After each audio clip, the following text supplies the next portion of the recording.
Good morning, good afternoon, good evening, eighth grade class. Today we are finishing up on our RC4, our reporting category 4. We're going to be completing these two pages today, types of reproduction up at the top and predator-prey relationship on the other, on the very back page. Okay? So just as a quick review, we went over all of reporting category 4 this week. So we went over the first page, which talked all about cells, the cell theory, prokaryotic, eukaryotic, and different cell organelles.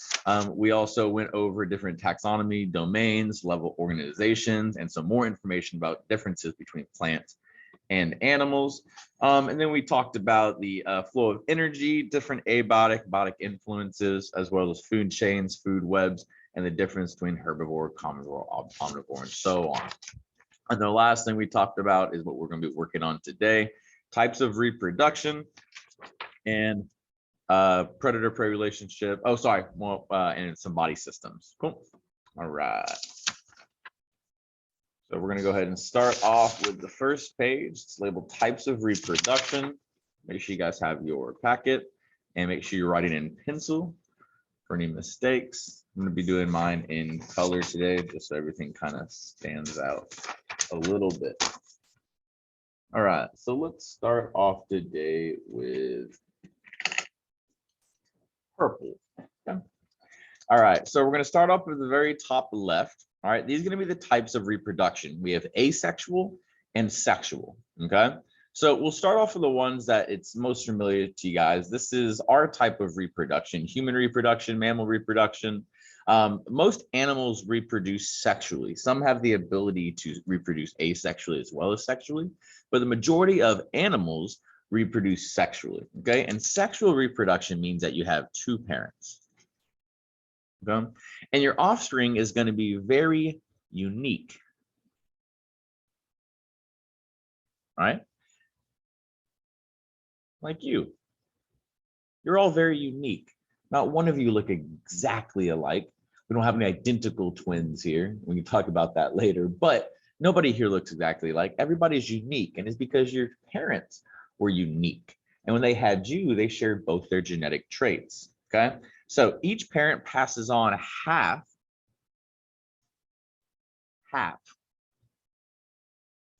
of their genes. And that creates offspring that are different. Right? It leads to a genetic diversity.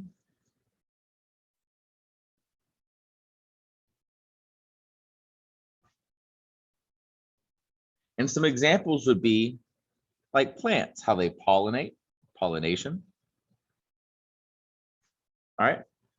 And fertilization. When a sperm egg attaches to the female egg cell.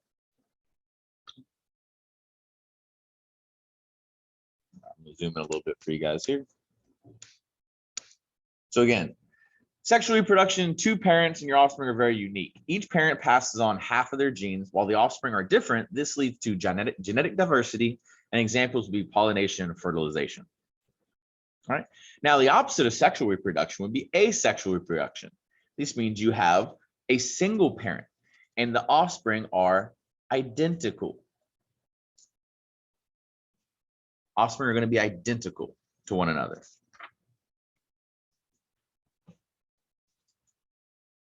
All the genes of that parent go to the offspring, which means that they are not genetically different, but genetically identical. And some examples of this would be binary fission or budding.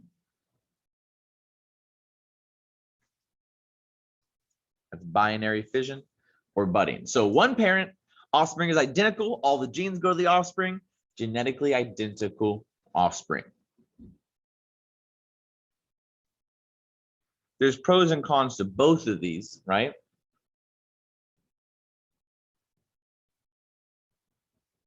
Much harder to adapt in an asexual population because they're passing on all the genes. But in a sexual reproduction, more favorable genes are passed down, and those genes are then passed down, and then you have more favorable traits in a community of organisms. But at the same time, asexual reproduction is very quick, requires a lot less energy. You don't need to find a mate, so it takes a lot less energy to reproduce asexually in most cases.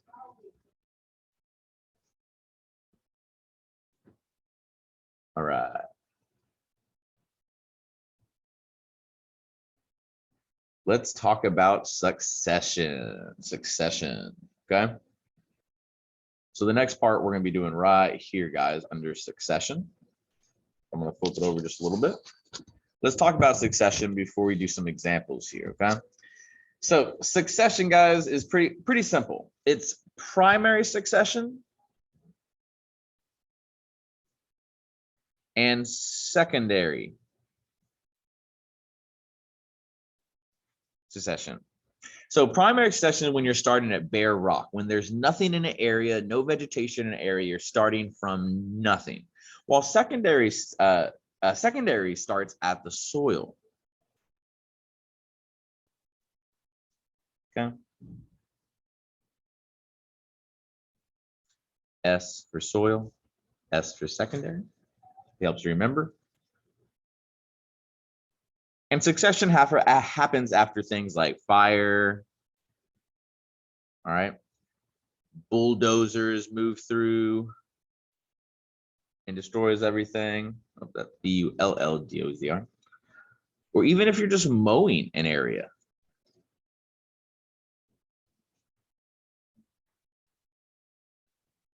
Succession is when plant life moves into an area. All right. That's primary. Secondary, it starts at the soil, and we have fire, bulldozers, or just, I said mowing. Okay, mowing down.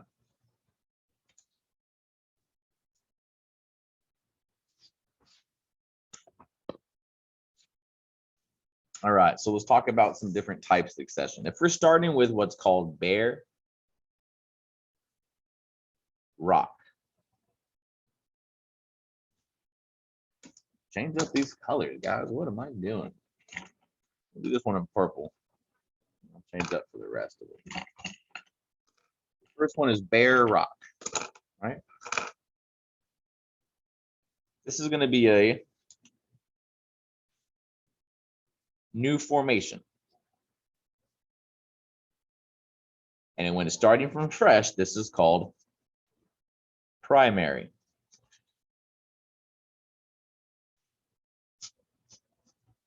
Starts here.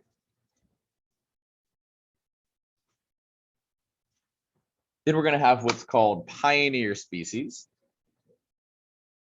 And just like in your history class, pioneer species move into an area. Okay. They move into an area and they start to transform that area so that other vegetation can move in. Okay. Lichens and moss are examples of these because what they do is they feed off nutrients in the ground. And that's how they can survive. They can survive off the nutrients around them. After our pioneer species move in, soil, right, and grass can start to develop. All right. This is called secondary.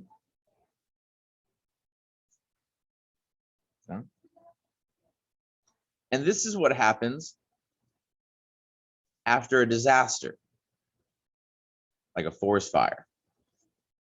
After a disaster, you're going to start at step 3 here because you don't need to really bring nutrients to the ground anymore. You're not starting from bare rock. Usually after like a forest fire, you're going to still have some grass, some soil still kind of in the ground itself, okay, underneath all that ash. And that's where it's going to start there. After the soils and grass start to move that soil around, aerate that soil, allow for insects to move in and cause tunneling and allow them to insects, then bigger species like shrubs and annuals And annuals are those species that pop up at certain times of the year. Okay. These shrubs and these annuals are going to start popping up, and they're going to allow for smaller trees to take foot. And then eventually, if those trees continue to grow and the area stays healthy, this is what we call a climax community. That's 2 C's there, climax community. And this means that this community has hit the climax of its growth. Okay? It's at the top of its growth. It's at the climax of its growth, at the very top. All right, so those were the steps to succession, starting from a barren landscape and the developing plant life. All right, next we're going to talk about adaptation. I really like that orange, so I think I'm going to stick with the orange. Okay. So adaptations, guys, are either inherited, meaning they're in your family, or they're learned. Like an animal can look and then eventually do something. All right, but adaptations are just a change in the structure or function. It's a change, that's a G there, in the structure or function. All right, structure would be like web feet, things you can see, things you can touch, things that are on the animal, the organism. While function is something the animal does, like swimming faster, using these webbed feet, right? Wings allow most animals to fly, or at least to get off the ground momentarily. And that promotes survival. If you can adapt to your environment, you're more likely to survive. And if you're more likely to survive, you're more likely to reproduce. So it allows for survival and reproduction. So it allows them to survive and reproduce, which means they're going to pass on their traits. The more likely you are to survive, the better traits that you have, right? And those traits are going to be passed on to your offspring. This is what's called natural selection. Nature has a way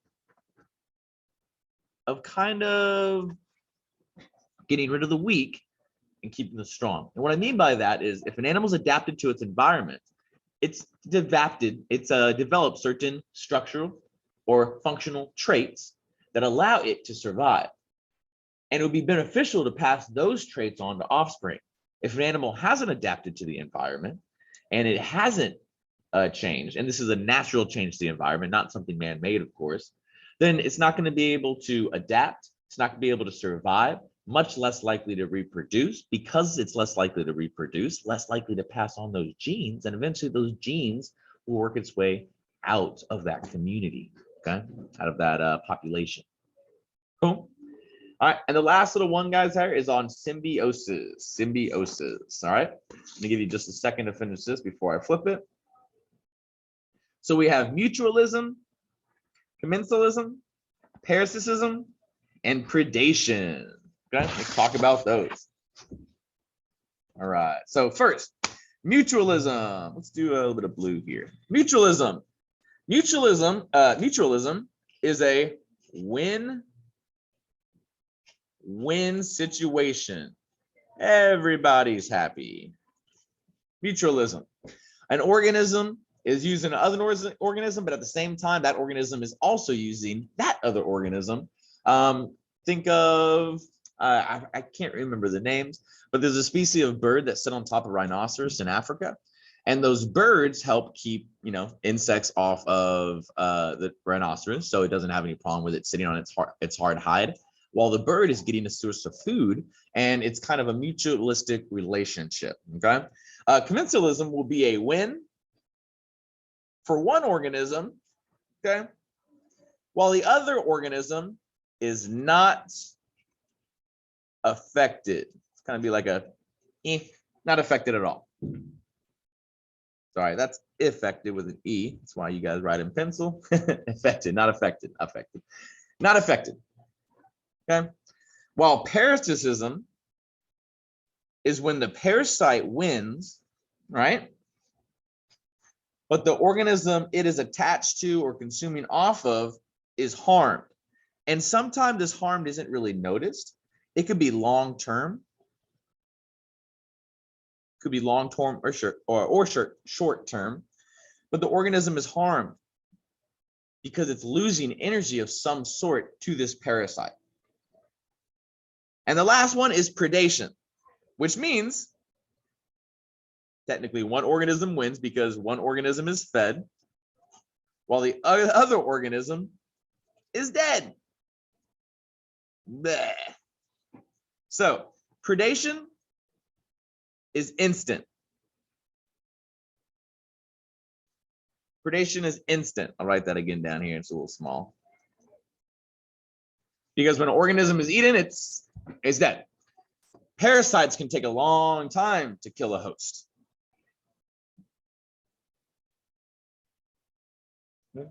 I'm going to zoom this out and pull all the way back.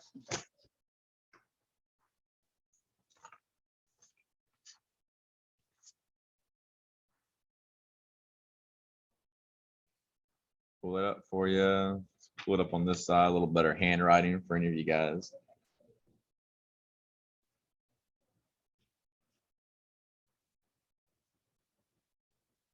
All right, leave this on the screen for you guys for a little bit. Same information. Ms. Miller just has much better handwriting than me, as you can see.